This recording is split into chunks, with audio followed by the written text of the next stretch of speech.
Hi friends, welcome back to Rashmi's kitchen. ನಾವು ಈಗ ಸುಲಭವಾಗಿ ಮಾವಿನಕಾಯಿ ಚಟ್ನಿಯನ್ನು ಹೇಗೆ ಮಾಡೋದು ಅಂತ ನಾನು ನಿಮಗೆ ತೋರಿಸ್ಕೊಡ್ತೀನಿ. ಇದು ದೋಸೆ ಜೊತೆ, ಚಪಾತಿ ಜೊತೆ, ರೊಟ್ಟಿ ಜೊತೆ ಮತ್ತು ನಿಮಗೆ ಬೇಕಿದ್ರೆ ಸೈಡ್ ಡಿಶ್ ಆಗಿ ಅನ್ನದ ಜೊತೆ ಕೂಡ ಇದನ್ನು ತಿನ್ನಬಹುದು. ಇದು ತುಂಬಾ ಚೆನ್ನಾಗಿರುತ್ತೆ. ಈಗ ನಾವು ಮಾವಿನಕಾಯಿ ಚಟ್ನಿಯನ್ನು ಮಾಡುವ ವಿಧಾನವನ್ನು ಹೇಗೆ ಅಂತ ನಾನು ನಿಮಗೆ ಈ ವಿಡಿಯೋದಲ್ಲಿ ತೋರಿಸ್ಕೊಡ್ತೀನಿ. ಇದು ಎಲ್ಲರಿಗೂ ತುಂಬ ಇಷ್ಟವಾಗುವಂತಹ ಚಟ್ನಿ. ಈಗ ಮಾವಿನಕಾಯಿ ಸೀಸನ್ ಅಲ್ಲ, ಸೀಸನ್ ಮುಗಿಯೋ ತನಕ ಈ ಮಾವಿನಕಾಯಿ ಏನೇನು ರೆಸಿಪಿ ಇರುತ್ತೆ ಅದನ್ನು ನಾವು ಮಾಡಿ ಸವಿಯೋಣ ಅಂತೆ. ಈಗ ನಾವು ಮಾವಿನಕಾಯಿ ಚಟ್ನಿಗೆ ಒಂದು ಬಟ್ಲು ಮಾವಿನಕಾಯಿ ಮತ್ತು ನಾನಿಲ್ಲಿ 2 ಈರುಳ್ಳಿಯನ್ನು ತೊಗೊಂಡಿದ್ದೀನಿ. 2 ಈರುಳ್ಳಿನ ಉದ್ದುದಾಗಿ ಕತ್ತರಿಸ್ಕೊಂಡಿದ್ದೀನಿ. ರುಚಿಗೆ ತಕ್ಕಷ್ಟು ಖಾರ, ರುಚಿಗೆ ತಕ್ಕಷ್ಟು ಉಪ್ಪು ಮತ್ತು ಸ್ವಲ್ಪ ಬೆಲ್ಲ ಮತ್ತು ಜೀರಿಗೆ. ನಾವು ಇವನ್ನೆಲ್ಲವನ್ನು ಒಂದು ಮಿಕ್ಸಿ ಜಾರಿಗೆ 1 ಕಪ್ಪು ಮಾವಿನಕಾಯನ್ನು ಹಾಕೋಣಂತ. ಈಗ ಮಿಕ್ಸಿ ಜಾರಿಗೆ ಅದಾದ ನಂತರ ನಾವೇನು ಹೆಚ್ಚಿ ಇಟ್ಕೊಂಡಿದ್ವಲ್ಲ ಉದ್ದುದಾಗಿ ಈರುಳ್ಳಿಯನ್ನು, ಅದನ್ನು ಕೂಡ ಇದಕ್ಕೆ ಸೇರಿಸ್ಕೊಳ್ಳೋಣಂತೆ.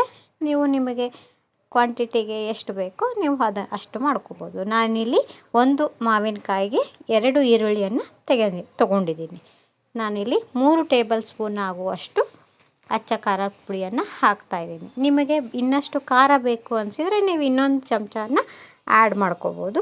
ಮತ್ತು ರುಚಿಗೆ ತಕ್ಕಷ್ಟು ಉಪ್ಪನ್ನು ಹಾಕ್ತಾಯಿದ್ದೀನಿ. ಇಲ್ಲಿ ರುಚಿಗೆ ತಕ್ಕಷ್ಟು ಉಪ್ಪು ಹಾಕಿದ ನಂತರ ಸ್ವಲ್ಪ ಜೀರಿಗೆಯನ್ನು ಹಾಕೋಣ. ಇದಕ್ಕೆ ಒಂದು ಅರ್ಧ ಟೀ ಸ್ಪೂನಷ್ಟು ಜೀರಿಗೆ, ಒಂದು ಸ್ವಲ್ಪ ರುಚಿಗೆ ತಕ್ಕಷ್ಟು ಬೆಲ್ಲ ಹಾಕಿ ಎಲ್ಲವನ್ನು ಹಾಕಿ ಇದನ್ನು ನಾವು ಬಹಳ ನೈಸಾಗಲ್ಲ, ಸ್ವಲ್ಪ ತರಿಯಾಗಿ ಇದನ್ನು ರುಬ್ಕೊಂಡು ಬರೋ ಅಷ್ಟೊತ್ತಿಗೆ ನಾವಿಲ್ಲಿ ಬಿಸಿ ಚಪಾತಿಯನ್ನು ಮಾಡೋಣಂತೆ.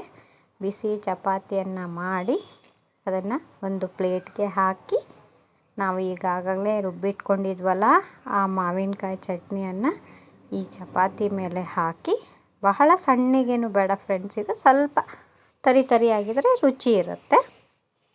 ಅದನ್ನು ನೀಟಾಗಿ ರುಬ್ಬಿ ಅದಕ್ಕೆ ಒಂದು ಅರ್ಧ ಚಮಚ ಅಷ್ಟು ತುಪ್ಪವನ್ನು ಆ ಚಟ್ನಿ ಮೇಲೆ ಹಾಕಿ ನಾವು ಇದನ್ನು ಸವಿತಾ ಇದ್ದರೆ ತುಂಬ ಚೆನ್ನಾಗಿರುತ್ತೆ. ಯಾರಾದರೂ ಗೆಸ್ಟ್ ಬಂದರೆ ಬೇಗನೆ ಆಗುತ್ತೆ, ಇದು ಮಾಡ್ಕೋಬಹುದು ನಾವು.